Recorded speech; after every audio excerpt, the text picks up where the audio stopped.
Eh bien bonsoir et bienvenue une nouvelle fois sur l'espace dédié au site mécaniqueuniverselle.net, le site qui essaie de démontrer que l'humanité évolue vers son ultime perfection, de le démontrer de façon rationnelle, voilà, de façon, euh, on pourrait dire presque scientifique. Comment nous sommes passés des primates naturels que nous étions à l'origine à ce que nous sommes, et à partir de ce donné, pouvoir découvrir où nous allons. Bien sûr, dans quelques siècles, il faudra encore quelques siècles d'évolution, mais où nous allons finalement. Voilà. Dans quel état de perfection nous allons nous retrouver, l'humanité va se retrouver dans quelques siècles. Peut-être 2, 3, 4, peut-être 10 siècles. Il faudra encore d'évolution, mais peu importe, l'humanité, elle a le temps. Voilà. Et cet état de perfection, eh bien, c'est la paix universelle, la fraternité absolue, le paradis. On construit le paradis, un lieu de bonheur pour vivre le bonheur. Parce que la perfection, c'est quelque chose qui est ressenti. C'est pas quelque chose qui est extérieur à nous. C'est pas de faire un paradis, de construire un paradis techniquement. C'est en fait pouvoir ressentir ce qu'on ressent dans un paradis. Parce qu'en réalité, tout ce que nous faisons revient à nos sensations. C'est pour des sensations que nous les faisons. C'est pour recevoir de l'amour, qu'on travaille, qu'on agit, qu'on fait des choses par le bien, par le mal, peu importe. C'est des demandes d'amour, c'est des demandes de ressentir des émotions, du plaisir, etc., etc. Donc c'est au niveau organique, c'est le corps qui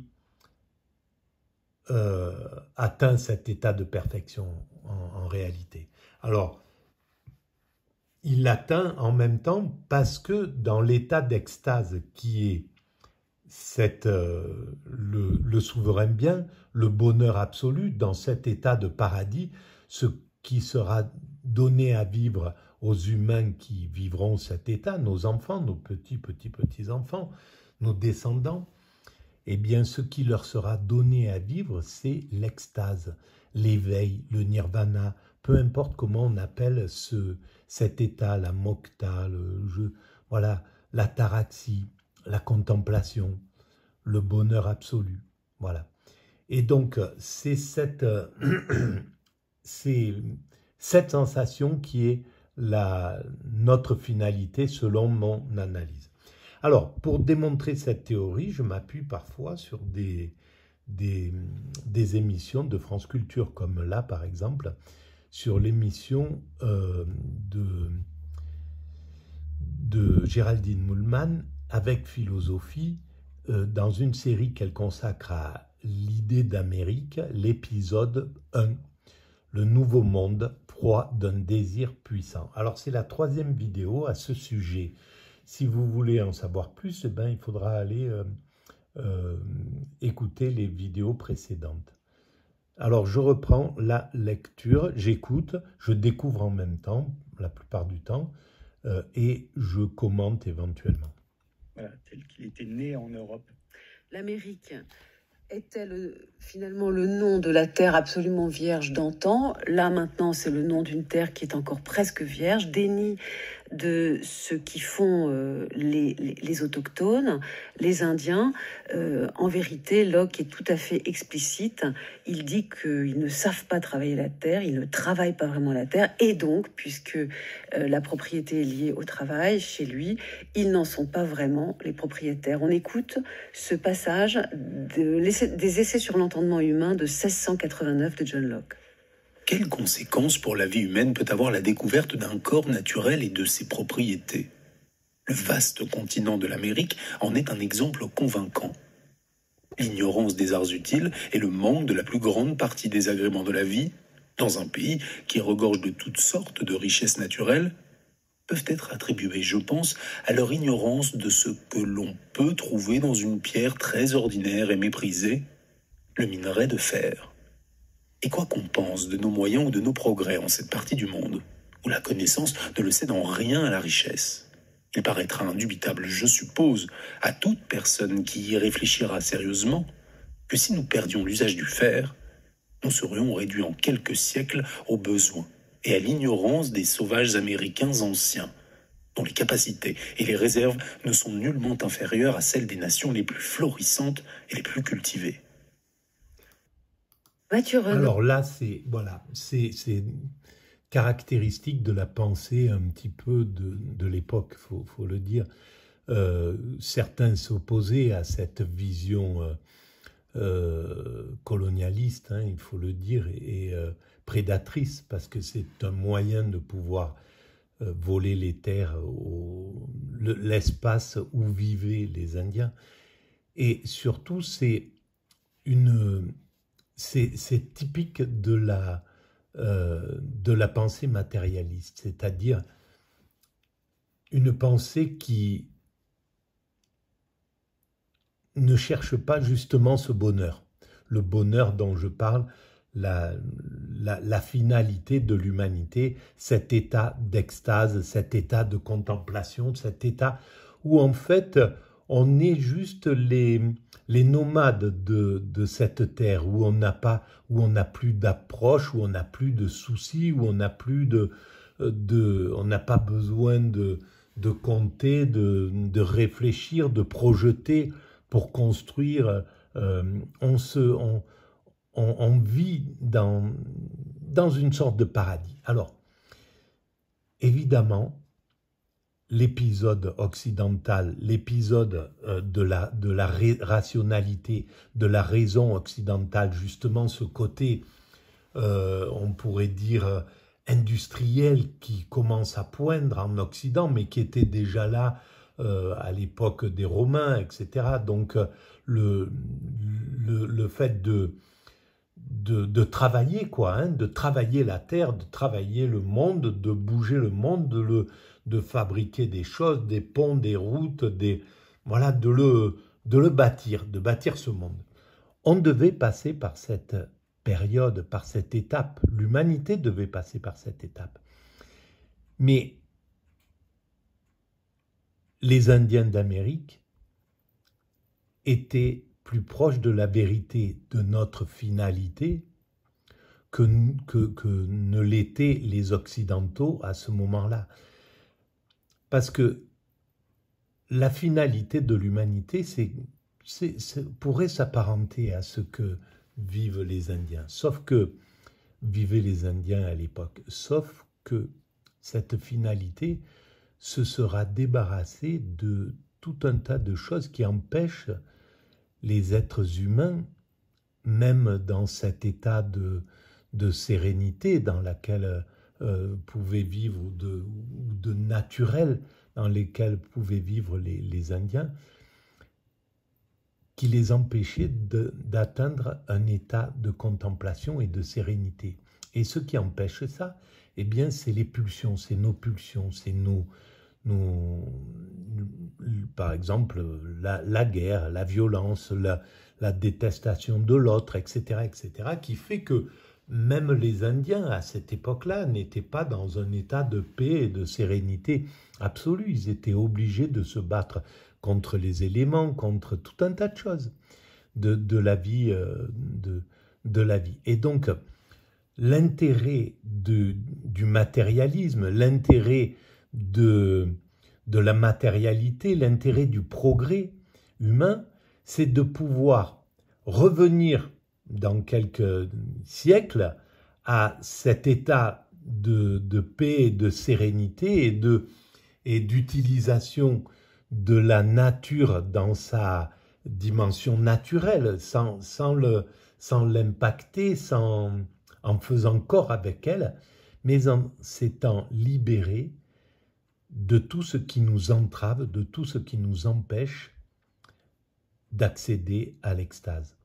Et ce qui empêche d'accéder à l'extase, eh bien, c'est justement la jalousie, l'agressivité, la violence, la compétition, etc., etc. Voilà. Et donc, ça, on peut le maîtriser à l'intérieur des progrès humains, à l'intérieur des progrès du droit qui empêche l'homme progressivement de s'affirmer aux dépens de ses congénères. C'est le système du code pénal, etc. Donc, évidemment que Locke a tort philosophiquement parlant, a tort humainement parlant. L'Occident a eu tort humainement parlant de se conduire comme il s'est conduit avec les Indiens, de ne pas comprendre le degré de spiritualité, le degré d'évolution qu'ils avaient atteint, de croire que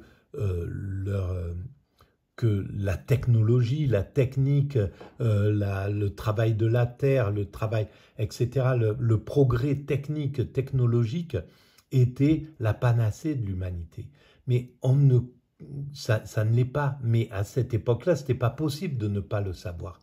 Donc, évidemment qu'il y a des circonstances atténuantes à cet Occident, la façon dont il s'est comporté. Il n'empêche que c'est un comportement criminel, génocidaire, et un comportement qu'il faudra expier, que l'Occident devra regarder en face et faire son mea culpa. C'est une obligation. Voilà. Mais on peut comprendre dans la complexité de l'évolution qu'il fallait passer par ce degré et par ce que nous sommes en train de passer, par ce développement fou technologique qui est là, mais simplement ce qui aurait été parfait, c'était que cette technologie soit là, mais que la pensée occidentale ait compris que la spiritualité est au-delà de ça, que le bonheur, c'est pas cette recherche de technologie. C'est pas ça, que cette recherche de technologie, il faut la faire comme une fatalité, c'est une logique de l'évolution, mais c'est pas la finalité de l'humanité. C'est comme la finalité d'une Rolex, c'est pas de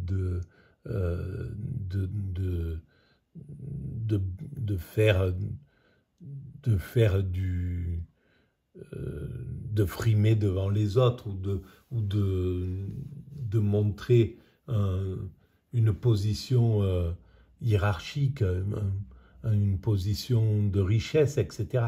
C'est pas ça la finalité en réalité. La finalité d'abord, c'est de donner l'heure, et puis c'est ça mais si sa finalité, c'est de fabriquer des objets qui peuvent durer éternellement dans le temps. Voilà. Donc, le travail de cet horloger qui est devenu à un certain moment un luxe, mais en réalité, il a travaillé pour l'humanité pour faire quelque chose qui dure dans le temps, où on n'a plus qui ne s'use plus, ou je ne sais pas.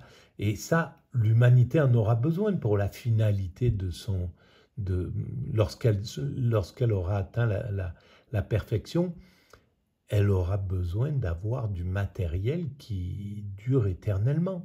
Et ça, on sait le faire. On sait faire des objets qui sont à l'inverse de l'obsolescence programmée, des objets qui durent dans le temps. Et ça va être... Il y a du minerai de fer, Locke le sait, vous allez nous dire pourquoi, je dirais, et pour cause. Et ce qu'il dit, c'est que les Indiens n'ont même pas su qu'il y en avait, ne l'ont pas exploité, et c'est pour ça qu'ils méprisent leur savoir. Alors, à mon sens, c'est ce que j'essaie de montrer dans le livre, même si c'est un argument connexe, c'est qu'on ne trouvera pas chez Locke, contrairement, quoi qu'on en pense, il peut défendre l'esclavage des Noirs, mais on ne trouvera pas d'argument proprement raciste. C'est parce que je viens de dire, contemporain. Non, c'est un autre Mais, problème, là. Le problème, c'est pas... Bon, peut-être qu'il y a la question du racisme, non, mais là, c'est la question du mépris, en fait. Du mépris pour ceux qui ne savent pas travailler le minerai de fer. C'est ce qu'il dit dans ce texte. Alors, vous avez raison, peut-être qu'il y a du racisme, mais je voudrais que vous me parliez de ce mépris. Comment lui sait-il qu'il y a du minerai de fer? Comment les Anglais le savent-ils? Et pourquoi travailler la terre sans pratiquer cette extraction ne vaut rien pour quelqu'un comme Locke? Mais je parlais de la question raciale pour dire que ça ne se basait pas là-dessus, mais que la différence et la supériorité des Européens chez Locke, il y a bien d'autres moyens de penser la domination et les raisons de la domination de l'Europe, c'est dans les usages du monde. Ils ne savent pas faire usage du monde, des matériaux, de la terre, ils ne connaissent pas la navigation, les arts de toutes sortes, et c'est ça. La grande différence est la navigation, même si... voilà. Et l'exemple type, parce que la découverte du Nouveau Monde, ça avait été quoi pour les Européens? C'est une ouverture du champ de l'expérience qui est aussi une ouverture du champ du savoir. On progresse dans le savoir comme on progresse, comme on navigue. On travaille, oui. Dans le monde sous le mode de la navigation. Et ça, les Amérindiens, ils continuent à vivre sur des petites terres, ils ne bougent pas vraiment, ils sont... voilà, ils ne font pas usage de tout le don qu'ils ont reçu de la nature ou de Dieu, du fer parmi d'autres. Ça pourrait être un autre exemple, parce que contrairement voilà, aux Espagnols, à la conquête espagnole, Locke insiste vraiment sur la question de la terre et de l'agriculture. C'est la méthode occidentale, anglaise, anglaise, et pas la méthode, pas l'extractivisme minier de l'argent, de l'or ou d'autres métaux tels qu'elle était pratiquée par les Espagnols. Enfin, c'est aussi les Anglais qui réinventent une grande opposition entre une colonisation qui serait la leur pacifique et la colonisation violente qui faisait des morts des Espagnols. Mais en fait, les deux faisaient des... Ah, donc en fait, les Anglais, c'est encore mieux que les Espagnols. Donc en fait, il y a une véritable hiérarchisation des peuples. Non seulement l'Occident sait mieux ce qui est le vrai travail de la terre et donc est plus légitime à la posséder, occidentalocentrisme majeur, mais en plus, au sein des Occidentaux, les Anglais savent mieux que personne. Alors, deux choses. D'abord, je pense que le terme d'occidentalocentrisme, c'est un peu de narcissisme. Je ne sais pas si j'y ai droit, mais en tout cas, je pense être celui qui l'a imaginé il y a très longtemps sur des réseaux sociaux. À l'époque, je pense, il y a de nombreuses années. Bref, et ensuite, alors, évidemment, voilà, ce que l'humanité doit dépasser, c'est justement tout ça. Parce que, ben oui, cet orgueil entre les Anglais qui se sentent supérieurs aux Espagnols, aux Portugais qui ont colonisé d'une autre manière, bon voilà, le Nord, le Sud, etc. Toute cette... tout ce qui permet en fait de vouloir s'affirmer aux dépens d'autrui et qui constelle l'humanité. Ça, c'est quelque chose que l'humanité devra dépasser. Et donc, c'est notre progrès, nos progrès, notre évolution, le fait d'aller vers l'universalité, par exemple, d'aller vers l'unité humaine, peut-être que dans un siècle, je pense même peut-être avant, mais on en aura fini avec les nations, on sera passé sur quelque chose d'universel. En tout cas, l'état d'esprit est en train de passer à l'universel, à ne plus être dans cette façon de voir autrui, de pouvoir le mépriser, etc. Et effectivement, il n'y a certainement pas...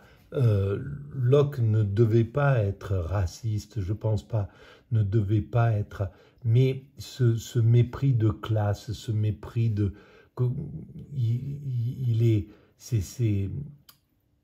ça correspondait tout à fait à l'état d'esprit de l'époque, et c'est ce qui a permis à des hommes de pouvoir en maîtriser d'autres, en mettre certains en esclavage, en maltraiter d'autres, en coloniser d'autres, etc. Et cet état d'esprit, c'est quelque chose que l'humanité ne cessera pas de combattre. Alors, ça a régressé par rapport aux années 50, par exemple. Voilà. À l'époque de la colonisation, la vision de l'Afrique n'a plus rien à voir aujourd'hui. Et heureusement, mais c'est quoi? C'est 70 ans, 80 ans. Donc imaginons dans 80 ans les progrès spirituels et philosophiques qui auront été faits. Voilà.